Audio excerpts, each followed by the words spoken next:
नमस्कार मित्रों, आशा है आप सब सकुशल होंगे। आज मैं आपके लिए लाई हूँ कहानी डॉक्टर कादम्बिनी गांगुली की। अपने नाम के ही अनुरूप डॉक्टर कादम्बिनी यानी कि मेघमाला या अरे ऑफ क्लाउड्स एक ऐसी स्त्री थी जिनकी ख्याति भारतीय इतिहास में ही नहीं बल्कि पश्चिम एशिया में पाश्चात्य पद्धति की प्रथम महिला चिकित्सक होने के साथ साथ महिलाओं के लिए सामाजिक बदलाव के कार्यों में छा जाने वाली स्त्रियों में भी अग्रणी है। कादम्बिनी, जिनका कि घर का नाम बिनी था, 18 जुलाई 1861 को भागलपुर बिहार में पैदा हुई।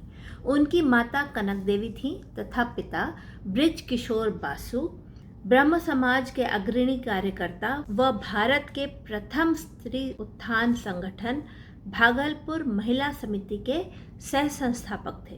कादम्बिनी के बचपन पर बंगाल क्रांति व जन जागरण का काफी प्रभाव पड़ा।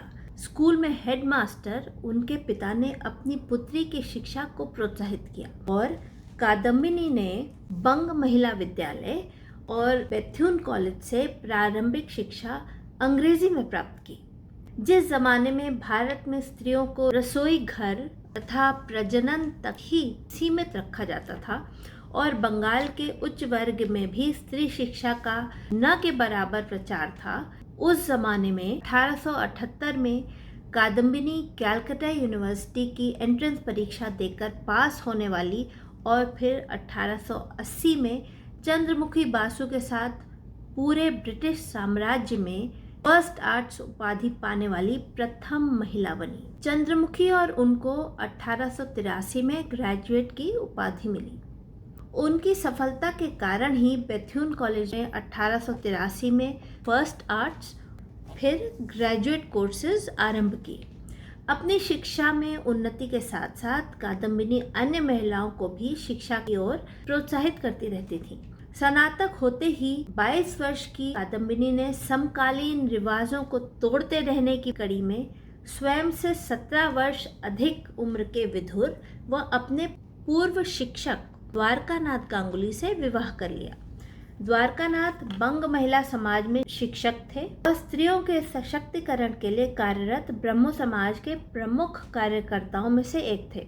कादम्बिनी व द्वारकानाथ के विवाह का निमंत्रण ब्रह्म समाज के किसी भी नेता ने स्वीकार नहीं किया। आरंभ से ही कादम्बिनी चिकित्सक बनना चाहती थी, पर उस समय कलकत्ता मेडिकल कॉलेज स्त्रियों को दाखिला नहीं देता था।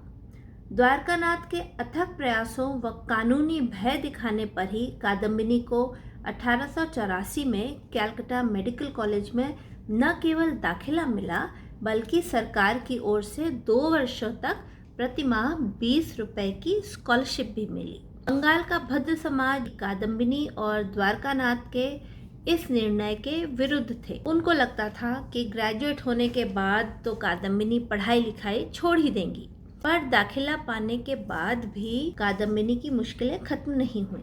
मेडिकल कॉलेज के कुछ शिक्षक स्त्रियों की भागीदारी के इतने खिलाफ थे कि उनमें से एक ने कादम्बिनी को एक विषय में पास नहीं होने दिया। नतीजतन उन्हें बैचलर ऑफ मेडिसिन की डिग्री के बजाय 1886 में graduate of Bengal medical college की ही डिग्री से संतुष्ट होना पड़ा, जिससे कि वह प्रैक्टिस शुरू कर पाए। यद्यपि 1888 तक कादम्बिनी की ख्याति फ्लोरेंस नाइटिंगेल और एनी बेसेंट तक पहुंच चुकी थी, लेकिन अपने देशवासियों और सह चिकित्सकों से उन्हें प्रतिष्ठा फिर भी नहीं मिली। एमबी डिग्री न होने के कारण अन्य चिकित्सक उनके साथ हीन व्यवहार करते थे।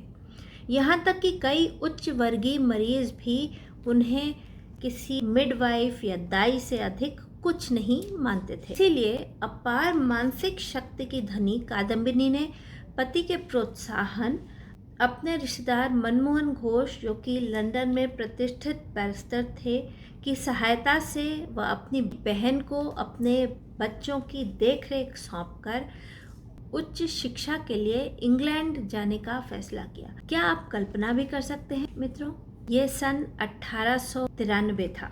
कादम्बिनी के पास पहले से ही बीए व मेडिकल कॉलेज ग्रेजुएट की उपाधि थी उन्होंने 23 मार्च से जुलाई तक केवल 4 मास में एडिनबर्ग की licentiate of the college of physicians, Glasgow से licentiate of the college of surgeons तथा डबलिन आयरलैंड से licentiate of the faculty of physicians and surgeons के तिहरे डिप्लोमा हासिल किए। उस वर्ष यह योग्यता प्राप्त करने वाले 14 चिकित्सकों में से वह केवल अकेली महिला थीं और यह उपलब्धि प्राप्त करने वाली वह प्रथम भारतीय महिला थीं। इसके अतिरिक्त उन्होंने स्त्री रोग व बच्चों की चिकित्सा में भी महारत प्राप्त की। भारत लौटकर वह लेडी डफरिन में सीनियर डॉक्टर के पद पर नियुक्त की गई। बाद में प्राइवेट प्रैक्टिस भी करती थीं। 1895 में नेपाल के राजा देव शमशेर जंग बहादुर राणा की मां के इलाज के लिए वह नेपाल भी गई और इसके बाद राजा रजवाड़ों, रईसों, नवाबों के यहाँ उनकी बहुत पूछ होने लगी। कादम्बिनी न केवल एक सफल चिकित्सक थीं, बल्कि भारत में सामाजिक परिवर्तन की प्रबल कार्यकर्ता थी। उड़ीसा व बिहार में कोयला खदानों में कार्य करने वाली मजदूर स्त्रियों के लिए भी उन्होंने बहुत काम किया। हालांकि इंडियन नेशनल कांग्रेस की स्थापना 1885 में हुई थी, उसमें स्त्रियों की कोई भागीदारी नहीं थी और द्वारकानाथ इसके प्रमुख विरोधी थे। कांग्रेस के मद्रास अधिवेशन में 5 अन्य महिलाओं के साथ कादम्बिनी भी थीं और उस सत्र में भाषण देने वाली वह प्रथम महिला भी थीं। कादम्बिनी ने बंगाल के बंटवारे के बाद 1906 में बंगाल विमेंस कॉन्फ्रेंस का आयोजन भी किया और 2 वर्ष तक उसकी कर्णधार रहीं। बापू के सत्याग्रह आंदोलन के लिए भी उन्होंने फंड्स जुटाए। 8 संतानों की मां कादम्बिनी सुंदर लेस बुनने में निपुण थी। उन्होंने कभी किसी भी मरीज को देखने से मना नहीं किया, न ही उच्च रक्तचाप को अपने कार्य के आड़े आने दिया। 7 अक्टूबर 1923 को एक ऑपरेशन से लौटने के कुछ मिनट बाद ही 62 वर्ष की आयु में उनका आकस्मिक निधन हो गया। इस वर्ष 2021 में उनकी 160वीं वर्षगांठ पर गूगल ने बेंगलुरु की आर्टिस्ट ओद्रिजा द्वारा बनाए गए डूडल से उनको सम्मानित किया है। मित्रों, मुझे लगता है कि ऐसी स्त्रियों के बारे में जानने और उनसे प्रेरणा लेना हम भारतीय महिलाओं के लिए बहुत गौरव की बात है। मित्रों, आप भी बताइए कि मैं और किन प्रेरणादायक स्त्रियों की गाथा आप तक लाऊं। देखते रहिएगा channel Stree logs. Be safe, thank you and bye bye.